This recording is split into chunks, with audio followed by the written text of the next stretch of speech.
Bienvenue dans cette première vidéo pour les débutants qui concernera aujourd'hui la valeur des pièces. Alors pourquoi je considère que c'est un savoir qu'il faut avoir avant d'aborder des concepts plus complexes. Dans une partie de shogi, vous avez 3 phases. L'ouverture durant laquelle vous allez mettre votre roi à l'abri et développer vos pièces. Le milieu de jeu durant lequel vous allez essayer de prendre l'avantage notamment en faisant des échanges favorables.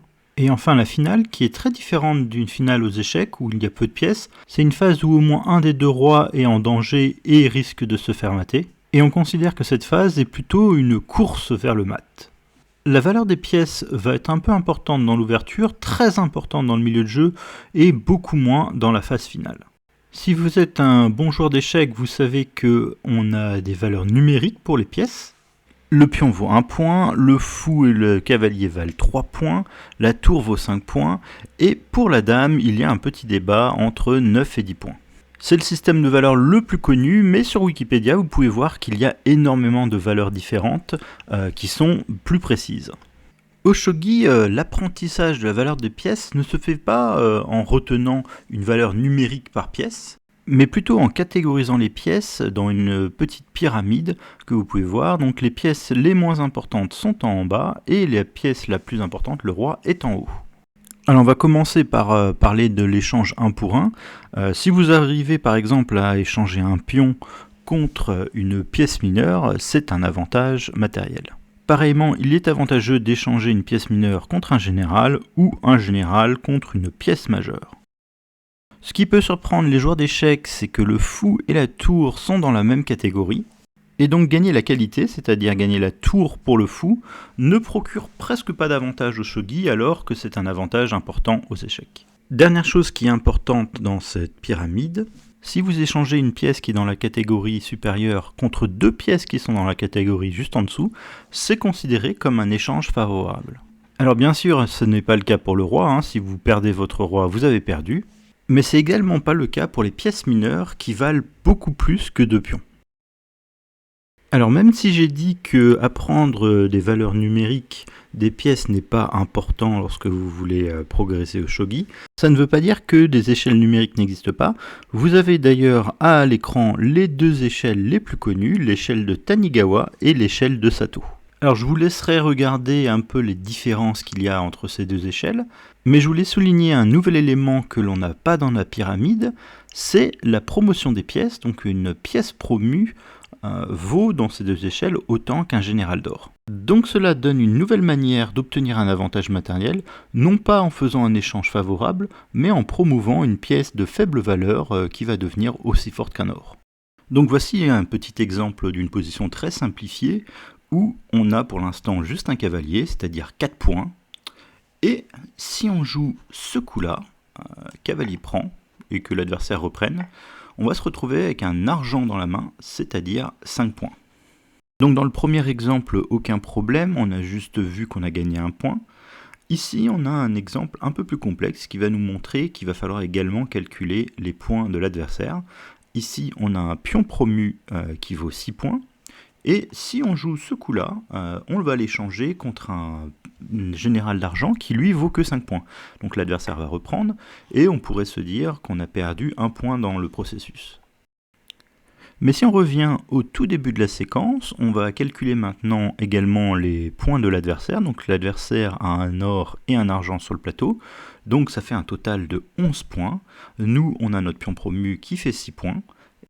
Et donc effectivement, dès qu'on va l'échanger, on va passer à juste un argent qui fait 5 points, mais l'adversaire, lui, n'a plus qu'un or et un pion en main, ce qui fait plus que 7 points, donc il a perdu 4 points après cet échange, et nous on n'a perdu qu'un point, donc cet échange finalement est favorable pour nous également.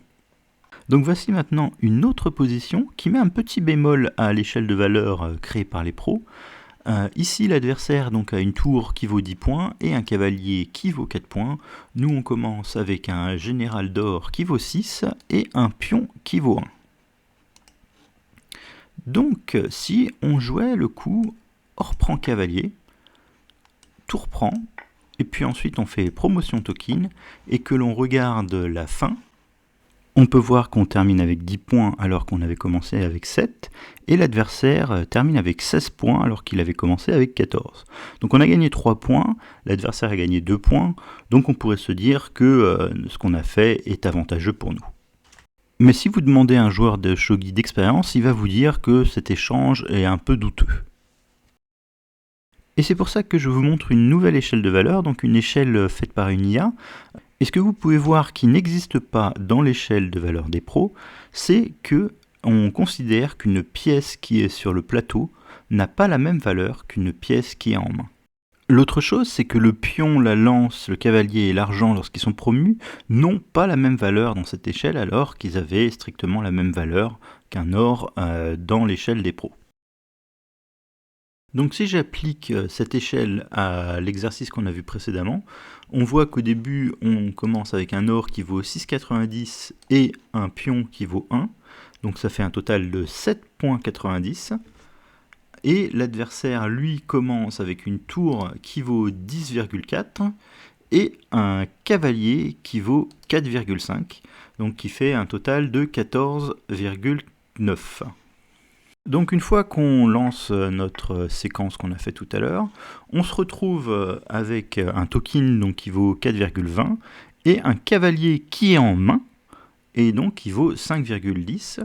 Par contre l'adversaire lui se retrouve, alors il a toujours sa tour qui vaut 10,4, il a perdu donc son cavalier, mais il a gagné un or qui lui maintenant est en main, donc qui vaut 7,80, et donc il se retrouve avec 18,20 points, et nous on se retrouve du coup avec 9,30, donc on a fait un profit de 1,40, mais lui a fait un profit de 3,30, et donc cet échange, selon l'échelle qui a été créée par cette IA, est favorable, on va dire, à l'adversaire, donc ce serait un mauvais échange pour nous.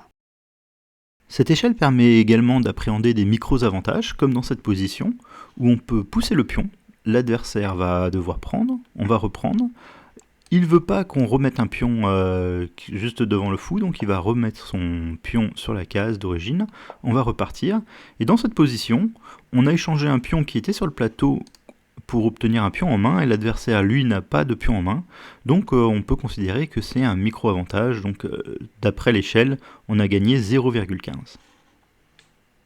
Donc avec cette nouvelle règle, on peut déduire 3 nouvelles règles. Une pièce en main est plus menaçante que sur le plateau, donc si elle est en main, elle va pouvoir aller partout où on veut sur le plateau, donc l'adversaire va devoir faire très attention.